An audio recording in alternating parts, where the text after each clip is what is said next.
hope you're having a lovely Wednesday and getting ready to slide on into that weekend. Today I'm going to talk to you about my pagan stones, and they're stones with symbols on that can be considered either pagan or Wiccan. They are used by many people for a variety of things, but this is the meanings of them, that how I perceive them, and a brief outline as to how I use them. And if you have pagan stones, please don't hesitate to contribute what you do with yours and how you feel they benefit you and any practices you may be into. So let's get underway. We're going to start with this one here, and this is our Pentacle. Okay, it's our 5-star symbol that incorporates the 4 elements and spirit. Okay, the pentagram without the circle would have been, the pentacle without the circle would have been called the pentagram, and it's typically used to identify oneself as either pagan or Wiccan. It is in numerology, it is represented by the number 5, which is, you can see by our 5 points. And as we know, that 5 is an earth symbol, an earth number. And as we also know, the pentacles in tarot are our earth suit. This symbol you could see inside my greenhouse. It's the symbol I use for protection in my greenhouse, that my plants are given the energy to grow and to flourish, and it's sort of bringing in the energy of the elements and spirit into my own little sacred space, my own space where I just love to delve into all things earthy. Our next symbol that we're looking at is our triple moon. Okay, now our triple moon symbol is this one here. It's the goddess symbol of maid, mother and crone, and it's symbolised with the waning, the waxing, the full and the waning moons. It's feminine energy, mystery, to do with our psychic ability, listening to our intuition. It can be seen on the crown of the high priestess in a tarot deck, and is a stone that I reach for often if I'm going to do a reading and I like to do a little meditation before a reading.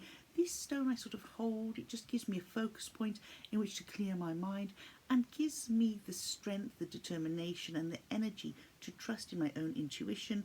Therefore, when I'm reading tarot, combining the historical meanings along with my intuitive reading and giving a holistic reading for my querent. The next symbol that we're looking at is the Ankh. Okay, now the Ankh is the symbol of everlasting life. It is a hieroglyph seen on many Egyptian carvings, and it's usually held in the hand of the gods, which is symbolic of their sort of immortality and that they preside over life, etc. It's a popular symbol to be worn by pagans and Wiccans alike, sort of in a way.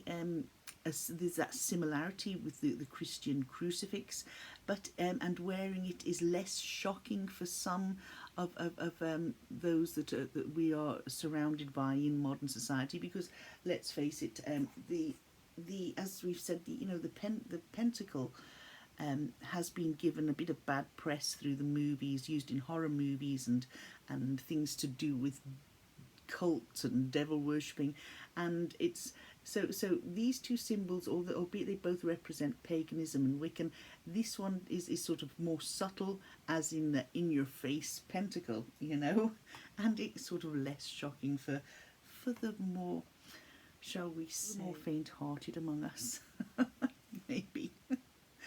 The next one is the Triscilla, or the triple spiral, which is this one here, and this is a Celtic symbol. So far we've got our pagan Wiccan symbols of the Ankh and the Pentacle, and we've got the triple moon, and the Ankh we know is Egyptian, the other two are Wiccan pagan, and this is Celtic. So we've got a real mix of different times, different eras, different cultures. This is the symbol of life and rebirth, the power of life and rebirth. It's the cycle of life, and the number 3 is associated with this. We can see with the the 3 spirals, and it's the phases. It can be linked to the phases of the goddesses from the triple moon. You've got Maid, Mother, Crone. In Christianity, you've got the Father, Son, the Holy Spirit. We've got past, present and future. So it's all the 3s, and again, that is a sacred number, and it can also be known by the name Triskelion. The next symbol that we have is our masculine energy, which is the horned god of the sun and the moon. Okay, now the masculine energy of the gods, it's a symbol of the archetype, as in Knusos, Herne, and other gods of vegetation and fertility. In more feminist Wiccan groups, such as the Dianic Wicca, it's symbolic of July's horned moon, which is a moon of blessings, and it is linked to lunar goddesses. And then finally, we have our spiral, and this is our spiral here. And in terms of spirituality, the spiral here sort of represents the path that leads from sort of our outer consciousness, which includes materialism, external awareness, ego, outer perception, to our inner soul, which is sort of enlightenment, nirvana, the unseen essence, cosmic awareness. And it's sort of the movement of our inner and outer worlds. So what would we be saying if it's our inner worlds? Our inner worlds is our intuitiveness. It's the intangible, that you can't put your hands on, to sort of matter and manifesting, and matter is something that we can see and hold. It's mapping, the spiral journey is mapped by the archetypal spiral rings, which is marking the evolution of man, sort of from the beginning, the conception, to growing and outwards. So it's sort of the evolution of mankind, of humankind, on both an individual scale and a collective scale. It's in terms of rebirth and growth, it's sort of beginning from our core, from our centre, and expanding outwards. And it's sort of symbolic of our growth from being that small little sort of being of cells to growing into being the human beings that we are, or as on a collective, from going from early man right through to what we are today. So how do I use these? Well, already I've told you how I'd use the likes of my triple moon, okay, particularly using it when I'm going to do tarot readings. But these I have in their little pouch, okay, and in the little pouch they sit there on my altar in amongst my statues of Gaia, all my candles, other crystals and things that have meaning to me. And some days when I'm thinking, right, if you know, you sort of not so much in that funk, but you're thinking, right, what do I need to focus on today? And I might just shake the bag and I pull a stone out. And if, for instance, I pull this one out, as I've already mentioned, I have that symbol in my greenhouse, which gives, I feel, promotes that energy of growth, of the energy of the elements and spirit into the growing of my herbs and spices, and, well, not so much spices, but herbs and vegetables and flowers.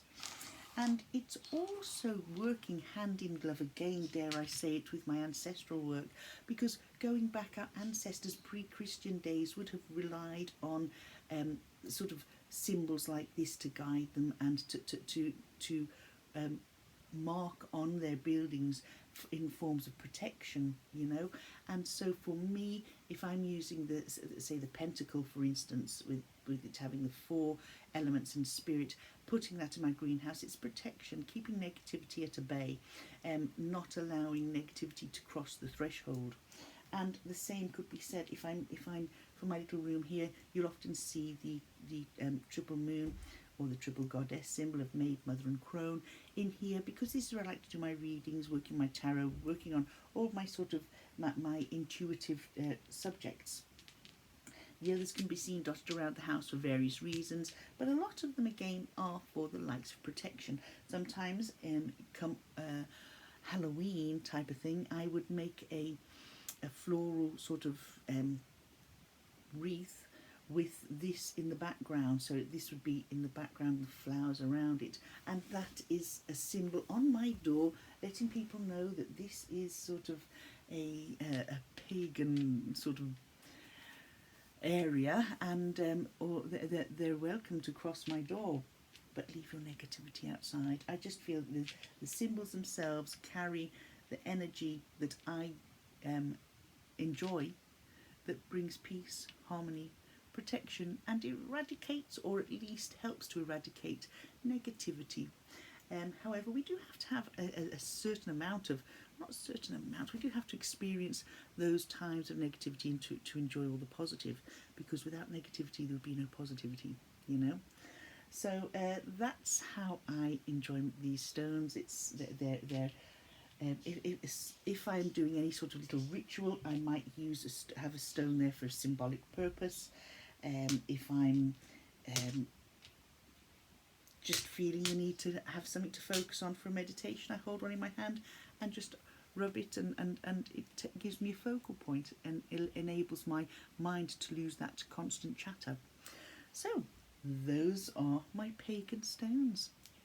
What do you do with yours? Do you own any? Are you going to own any? And if you do, how do you use them?